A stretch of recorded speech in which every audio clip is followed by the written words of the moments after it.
এই আয়াতে কারিমা একটা ঘটনা আছে শানে নজুল। নবীজির সাথে যে সাহাবায়ে কিরাম ছিলেন, নবীজির সাথে নামাজে আসলেন, এদের মধ্যে কিছু মুনাফিক থাকতো। মুনাফিক এরা বাহ্যিকভাবে সাহাবীদের সাথে চলাফেরা, ওঠা বসা, কিন্তু ওদের অন্তরের সমস্ত মহাব্বত কাফেরদের সাথে। তলে তলে কাফেরের সাথে সম্পর্ক রাখে, কাফেরের সাথে বন্ধুত্ব রাখে, আর মুসলমানদের সাথে ধোঁকাবাজি করে মসজিদে আসে। মুসলমানদের মধ্যে যাদের ঈমান পাক্কা, ওরা যখন মাসলুম হলো, মক্কার মুশরিকরা নির্যাতন করতে থাকলো, মদিনায় আসার পরও বিভিন্ন চক্রান্ত চলতে থাকলো, সাহাবায়ে কিরাম নবীজির মাধ্যমে আরজ জানাইতো, আল্লাহ পাক কেন আমাদের পরে আয়াত নাযিল করেন? কিসের আয়াত? জিহাদের আয়াত। কিসের আয়াত? লড়াইয়ের আয়াত। আর কতদিন আমরা মাসলুম থাকবো? আর কতদিন আমাদের উপরে জুলুম করা হবে? সুতরাং আমাদের উপরে জিহাদের আয়াত নাযিল করা হোক, আমরা তাদের মোকাবেলা করব। মুমিন মুসলমান তো সত্যিকার অন্তর থেকেই এ কথা বলছে, কিন্তু যারা মুনাফিক, দুনিয়ার বিভিন্ন নাজ নিয়ামত প্রাপ্ত, ধন সম্পদ প্রাপ্ত, ওরা কিন্তু চায় না এগুলো হোক। এগুলো হলে ওদের বিলাসী জীবন ধ্বংস হয়ে যাবে, ওদের মজ মাস্তি নষ্ট হয়ে যাবে। এই বিলাসী জীবন যেন নষ্ট না হয়, এই জন্য ওরা কি পছন্দ করে না? জিহাদ পছন্দ করে। আমাদের বর্তমান মধ্যপ্রাচ্যের যে রাষ্ট্রগুলো আছে, এরা গাজার পাশে না দাঁড়ানোর অন্যতম একটা কারণ, ওরা দুনিয়ার যেই নিয়ামতের মধ্যে আছে, যেই অফুরন্ত নিয়ামত তারা ভোগ করতেছে, পায়খানার কমরটাও স্বর্ণের কমর, স্বর্ণ দিয়ে বানাইছে, পুরা স্বর্ণ। এমন কমর তারা ব্যবহার করে, পায়খানা ক্লিয়ার হবে। ওই কমর ব্যবহার করলে কি পায়খানা ক্লিয়ার হবে? কিন্তু অপচয় কাকে বলে? মুসলমানদের জন্য এগুলো ব্যবহার করা যায়, মহিলারা শুধু ব্যবহার করতে পারে। শুধুমাত্র তাদের বিলাসী জীবন এই অন্যতম একটা কারণ, ওরা মুসলমানদের সাথে সম্পর্ক রাখে, একটা বিবৃতিও দেয় না, একটু মৌখিক প্রতিবাদও করে না। এমনকি তাদের রাষ্ট্রে, আমাদের রাষ্ট্রে তো মিছিল হয়েছে, মাস ফর গাজা হয়েছে না? হাজার হাজার মানুষ, লক্ষ লক্ষ মানুষ, তাদের সেখানে 10 জন মানুষের এরকম মাস ফর গাজা সুযোগ নেই, করলেই ধরে যাচ্ছে। কোন মিছিল মিটিং করা হবে? তাহলে মুসলমানদের মধ্যে যখন বিলাসিতা আসে, সম্পদের মোহ আসে, তখন তারা এগুলো পছন্দ করে। তো মুমিন মুসলমান মাজলুম হয়ে জুলুম থেকে বাঁচার জন্য তো বলতেছে, আল্লাহ কেন নাযিল করে না জিহাদের বিষয়ে আয়াত? আমার শুনে লাউলা নুজিলাত সূরা, কেন নাযিল করা হয় না সূরা? এখানে সূরার উদ্দেশ্য জিহাদ বিষয়ক সূরা। কোন বিষয়ক সূরা? فَإِذَا أُنزِلَتْ سُورَةٌ مُحْكَمَةٌ, অতঃপর যখন তারা কিন্তু বলছিল কেন নাযিল হয় না, তাদের কথা মোতাবেক যখন মুহকাম সূরা অবতীর্ণ হলো। কি সূরা? মুহকাম। মুহকাম কোরআনের আয়াত দুই ধরনের। এক ধরনের আয়াত বলা হয় মুহকাম। মুহকাম শব্দের শাব্দিক অর্থ হলো মজবুত, সুপ্রতিষ্ঠিত। অরহিত আয়াত, যে আয়াত রহিত হয়, এমন আয়াতকে বলা হয় মুহকাম। আবার কোরআনের কিছু আয়াত আছে কিন্তু মানসুখ, আয়াত আছে রহিত হয়ে গেছে। কি হয়ে গেছে? রহিত হয়ে গেছে। কোরআন আয়াত কিছু কিছু রহিত আয়াত আছে। বুঝলেন কি? একটা মিসাল দিতে আল্লাহ কোরআনে বলছেন, তোমাদের মধ্যে যদি কোনো ব্যক্তি সামর্থ্য রাখে টাকা পয়সা ফিরিয়ে দেওয়া, তাহলে সে ব্যক্তি রোজা না রেখে ফিরিয়ে দিলেও হবে। সূরা বাকারা।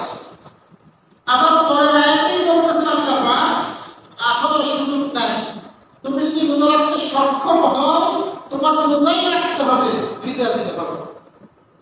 তাহলে আগের আয়াতকে রহিত করে দিল কোন আয়াত? পরে। এখন আপনি কথা বলতে পারবেন না যে এই কোরআন যখন আল্লাহ থেকেই নাযিল, সকালে একরকম বিকেলে একরকম, কারণ এটা মানুষের কল্যাণের জন্য।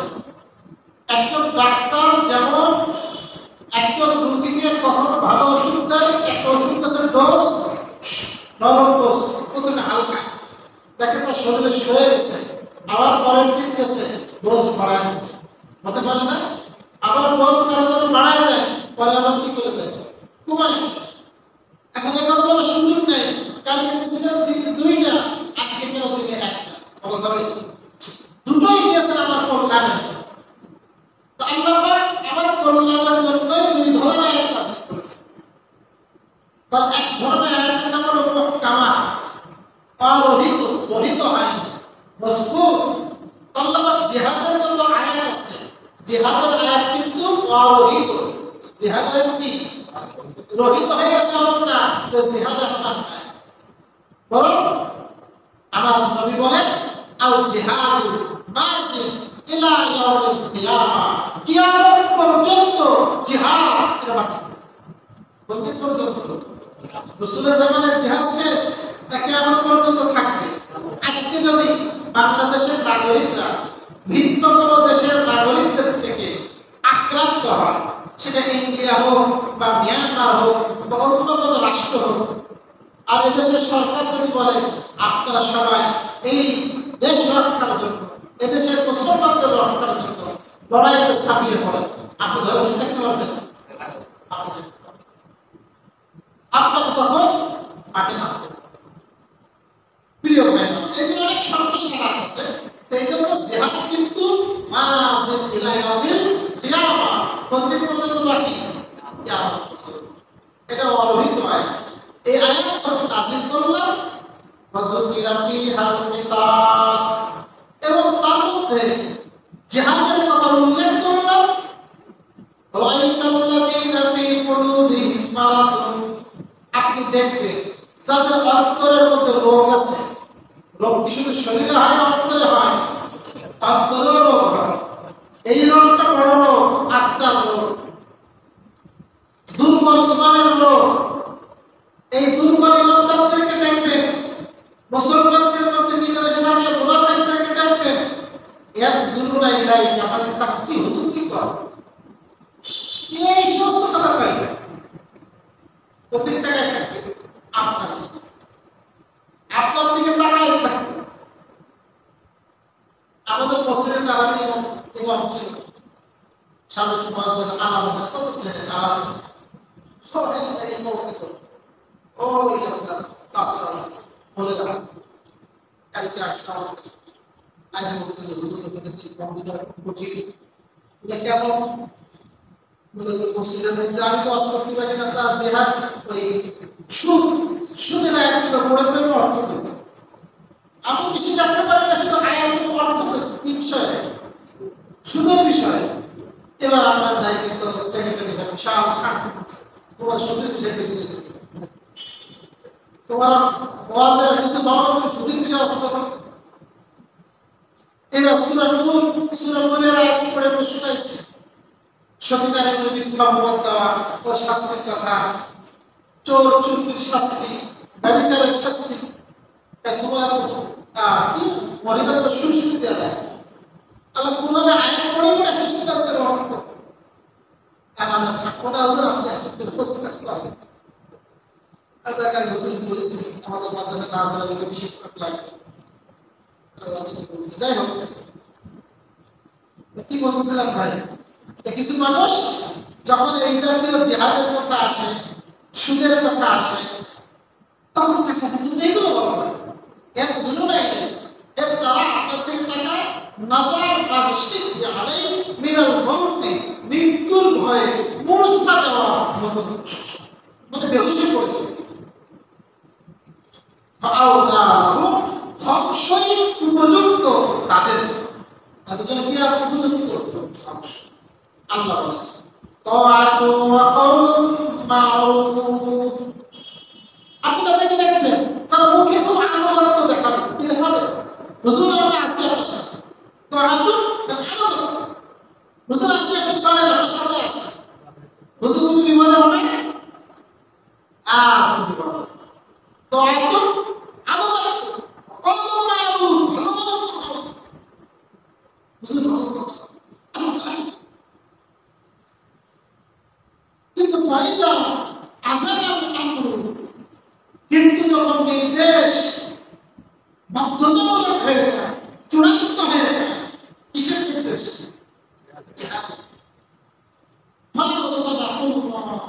যদি তারা আল্লাহর নিকট নিজেকে সত্য হিসেবে প্রমাণিত করত, লাকানা খায়রান লাহুম, এটা হলো তাদের জন্য শ্রেষ্ঠ।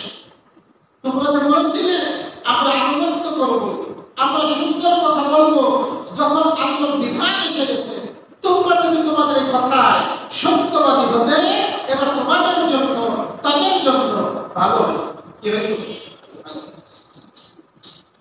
فَهَلْ عَسَيْتُمْ إِن تَوَلَّيْتُمْ أَن تُفْسِدُوا فِي الْأَرْضِ وَتُقَطِّعُوا أَرْحَامَكُمْ فَهَلْ عَسَيْتُمْ فَهَلْ عَسَيْتُمْ, তাহলে তোমরা কি আশা করো? ইন তাওয়াল্লাইতুম, তোমরা যদি মুখ ফিরিয়ে নাও, তোমরা যদি এই যে আমি আজ বিধান দিলাম জিহাদের বিধান, এর থেকে যদি মুখ ফিরিয়ে নাও, তাওয়াল্লার দুই অর্থ, এক অর্থ হলো মুখ ফিরিয়ে নেওয়া, আর এক অর্থ হলো যদি তোমাদেরকে ক্ষমতায় অধিষ্ঠিত করি, ক্ষমতায় অধিষ্ঠিত করি, তোমাদেরকে একটা দায়িত্ব দেওয়া হয়েছে, আনতুফসিদু ফিল আরদ, তাহলে কি তোমরা দুনিয়ায় ফাসাদ সৃষ্টি করবে, ওয়া তুকাত্তিউ আরহামাকুম, এবং তোমাদের আত্মীয়তার সম্পর্ক ছিন্ন করবে। তো ভালো করে, যদি আমি তোমাদেরকে প্রতিষ্ঠিত করি, অথবা যদি তোমরা একদিকে মুখ ফিরিয়ে নাও, তাহলে কি তোমরা জমিনের বুকে ফাসাদ সৃষ্টি করবে এবং আত্মীয়তার সম্পর্ক ছিন্ন করবে। লক্ষ্য করে, দুনিয়ায় ফাসাদ সৃষ্টি করার সাথে আল্লাহ কোনটা তুলনা করেছে? আত্মীয়তার সম্পর্ক ছিন্ন করা। কোনটাকে? আল্লাহ বলে যারা আত্মীয়তার সম্পর্ক ছিন্ন করে, দুনিয়ায় ফাসাদ সৃষ্টি করে, উলাইকাল্লাযীনা লা'নাহুমুল্লাহ, এই সমস্ত ব্যক্তিদের উপর আল্লাহর লানত, অভিশাপ, এরা আল্লাহর রহমত থেকে দূরে, ফাআসাম্মাহুম ওয়া আ'মা আবসারাহুম, আল্লাহ পাক তাদেরকে বধির করে দেন, তাদের চোখকে অন্ধ করে দেন। চোখকে কি করে দেন? তাহলে আল্লাহ পাক এখানে একটা গুরুত্বপূর্ণ কথা বলেছেন, যারা আত্মীয়তার সম্পর্ক কি করে? ছিন্ন। দুনিয়াতে দুইটা শাস্তি আছে, দুইটা অপরাধের শাস্তি। এটা আল্লাহ পাক শুধু আখিরাতের জন্য রাখেন না, এই দুনিয়াতেই আল্লাহ পাক ওই অপরাধীর শাস্তি দিয়ে দেন। তার একটা হলো জুলুম, একটা কি বলে জুলুমের শাস্তি আল্লাহ পাক কোথায় দেন? পরকালে তো দেবেনই দিবেন, দুনিয়াতেও তার শাস্তি দিয়ে দেন। আর একটা হলো আত্মীয়তার সম্পর্কের শাস্তি। কিসের শাস্তি? যারা আত্মীয়তার সম্পর্ক ছিন্ন করে, দুনিয়ার জন্য, দুনিয়ার সম্পদের জন্য, দুনিয়ার পদের জন্য, আপন ভাই ভাইকে চেনে না, আপন চাচা ভাতিজাকে চেনে না, আপন ভাইকে বাবারে চেনে না, আছে না? সামান্য দুনিয়ার পদের জন্য, সামান্য দুনিয়ার মোহের জন্য আল্লাহ এই দুনিয়াতে ওকে লাঞ্ছিত করবেনই করবেন, এতে কোনো সন্দেহ নেই। এর বিপরীত যদি কোনো ব্যক্তি আত্মীয়তার সম্পর্ক ছিন্ন করে। একজন ব্যক্তির দুনিয়ায় সবচেয়ে বড় চাওয়া কি জানেন? আল্লাহ পাক যেন তার রিজিকটা বাড়ায় দেয়, কোনো অভাব থাকবে না, খাওয়া দাওয়া করতে হবে, কোনো কি থাকবে না। এটা বলতে হয় না? আমার হায়াতটা যেন দীর্ঘ হয়, হায়াতটা যেন কি হয়, লম্বা হায়াত হয়। রাসূল বলেন আল্লাহু আকবার, যদি তোমাদের মধ্যে কোনো ব্যক্তি মানসারাহু আইয়ামসুদালাহু ফি রিজকিহি, যেই ব্যক্তি চায় তার রিজিককে প্রশস্ত করে দেওয়া হবে, রিজিককে ওয়া আইয়ামসালাহু ফি আকরিহি, এবং তার হায়াতকে বৃদ্ধি করে দেওয়া হবে, ফালিয়াসিল রাহিমা, সে যেন আত্মীয়তার সম্পর্ক বজায় রাখে। তার সম্পর্ক বজায় রাখে, আত্মীয়তার সম্পর্ক বজায় রাখে। অন্য হাদিসে রাসূল বলেন মান কানা ইউমিনু বিল্লাহি ওয়াল ইয়াউমিল আখির ফালিয়াসিল রাহিমা, যে আল্লাহর প্রতি বিশ্বাস রাখে, রাসূলের প্রতি বিশ্বাস রাখে, সে যেন আত্মীয়তার সম্পর্ক বজায় রাখে। আপনি আত্মীয়তার সম্পর্ক বজায় রাখেন না, এর অর্থ আপনি আল্লাহর প্রতি বিশ্বাস রাখেন। কত বড় সত্য!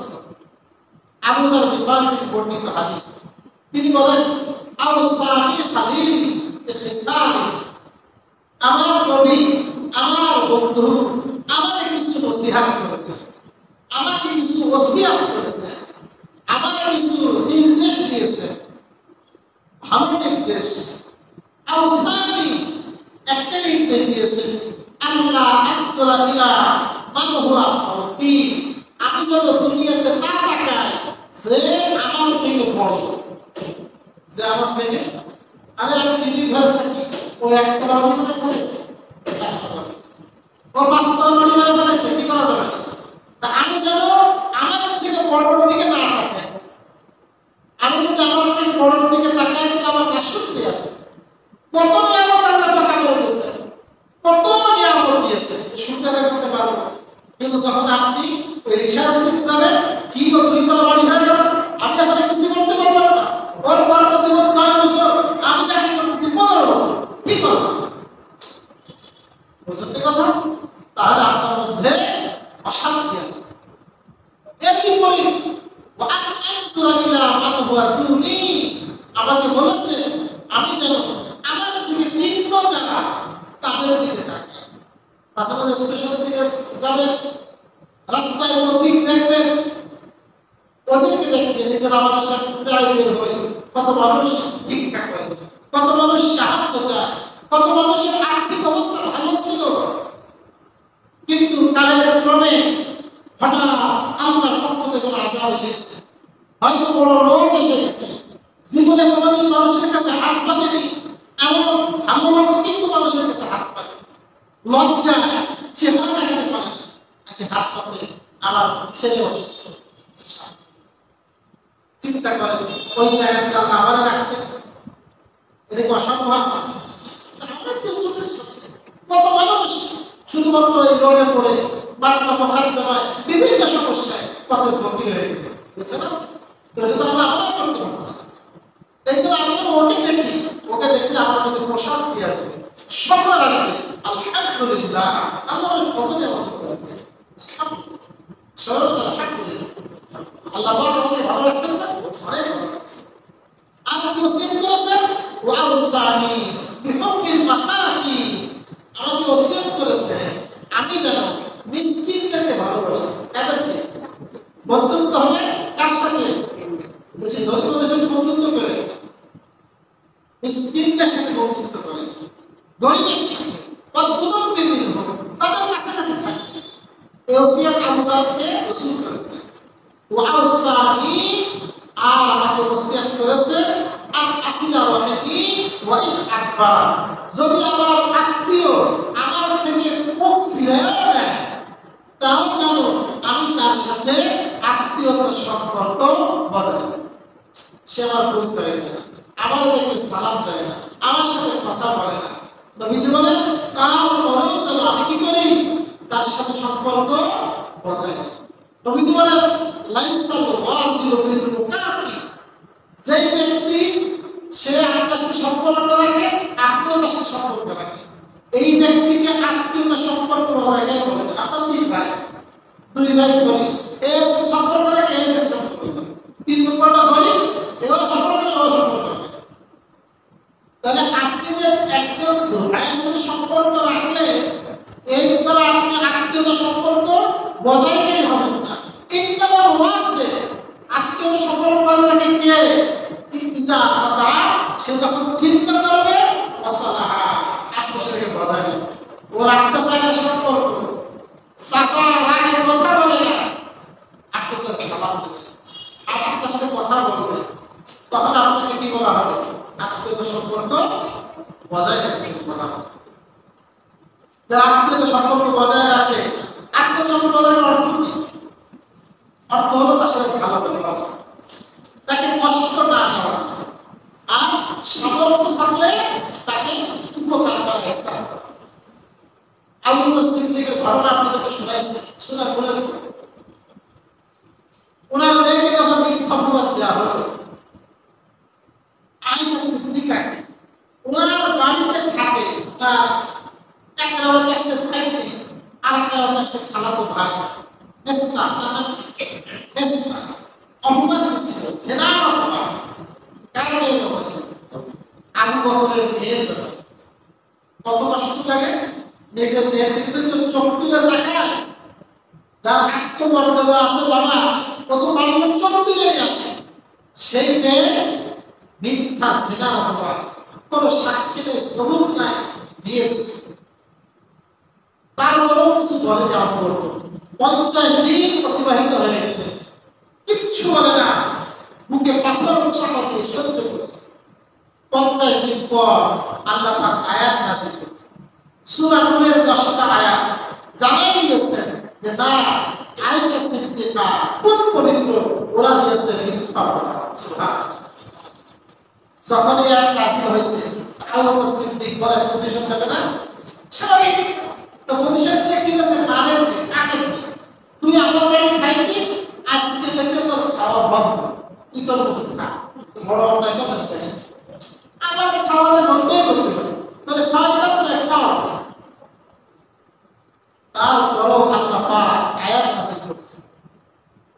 আল্লাহ পাক আয়াত নাযিল করে বলেছেন, আলা তুহিব্বুনা ইয়াগফিরাল্লাহু লাকুম, তোমরা কি চাও না আল্লাহ তোমাদের গুনাহকে ক্ষমা করে দিন? তুমি যদি তোমার এই অপরাধকে ক্ষমা করে দিও, তাকে যদি তুমি পূর্বের রিজিক বহাল রাখো, তাহলে আল্লাহ তোমার গুনাহকে ক্ষমা করবেন। এই কথা যখন নাযিল হয়েছে, সিদ্দিক আকবর চোখের পানি ছেড়ে বলে, বালা ইয়া রাব্বি, অবশ্যই আমার রব, আমি চাই আপনি আমার অপরাধকে মাফ করুন। এই জন্য ভাই, যারা আত্মীয়দের সম্পর্ক বজায় রাখে, আল্লাহকে গুনাহকে মাফ করে। এগুলো এদের মাঝে মধ্যে কিছু দেওয়া, আজকে আমাদের মধ্যে আত্মীয়দের সম্পর্ক নাই, চাচা ভাবিদের সম্পর্ক নাই। আপনি চাচা আপনি একটু ফোন দেন না, ভাতিজাকে, ভাই কেমন আছে, বলে ঝাড়িটা দিই, ঝাড়ি একটু বাচ্চা বুঝে দেবেন, আপনি দেবেন। মাঝে মধ্যে একটু আপনার সামর্থ্যের মধ্যে উপহার দেন। আজকে তো আমরা সম্পর্ক ছিন্ন অন্যতম কারণ কোনো প্রকার হাদিয়া দেওয়া হয়নি। আবু রাসূলের হাদিস, সহিহ বুখারীর হাদিস, নবীর সাহাবী আবু তালহা, সাহাবীর নাম আবু তালহা। আবু তালহা রাদিয়াল্লাহু আনহু বাগান ছিল ওই জায়গায়, খেজুরের বাগান, বড় দামি জায়গা, মসজিদে নববী একেবারে সাথে জায়গা। এই মানে আমাদের মসজিদ, ওই যে জায়গাটা, যে বাড়ি হচ্ছে অনেক দামি জায়গাটা, অনেক মূল্যবান সম্পদ না, মসজিদে নববীর সাথেই ওই বাগান, ওই বাগান ভরা খেজুরের গাছ, এবং সেখানে একটা কুয়া আছে, ওই কুয়ার মধ্যে যে পানি, এত মিষ্টি পানি, সব মানুষ এসে কুয়ার পানি পান করে। নবীজি নিজেও কুয়ার পানি পান করতেন। ওই কুয়ার নাম হলো বীরে হা, কুয়ার নাম কি? বীরে হা।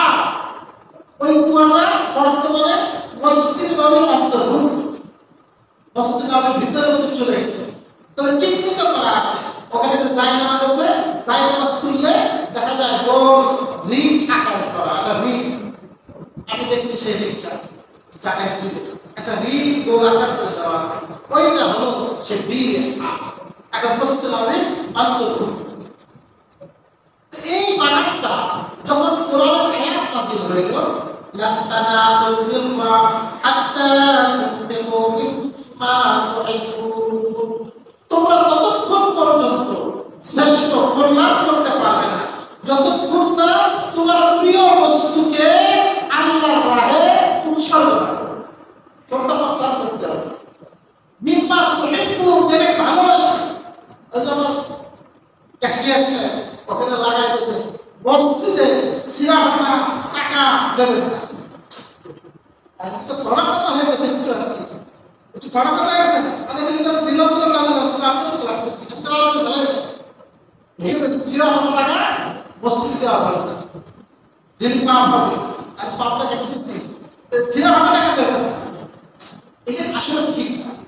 আপনার এখানে পরীক্ষা 10 টাকা দুটোই বার আছে, আমি নতুনটা দেন না। আল্লাহ তো বলছেন কোনটাকে দিবা তুমি, মিম্মা তুহিব্বুন, যেটার মধ্যে ভালোবাসা আছে, মোহাম্মদ যেটা বলছে সেটা তোমার দিদি বলছে। একই তো বললো না, টাকা তো তোমার আসলে বাঁচানো, সবটাই চলে, সবটাই চলে। উনি বলছেন উনি আমাদের যখন টাকা দেয় মানে সেরা ভালো টাকা দেয়, বুঝলেন? সবসময় ভালো টাকা দেয়, 4 টাকা দেয়।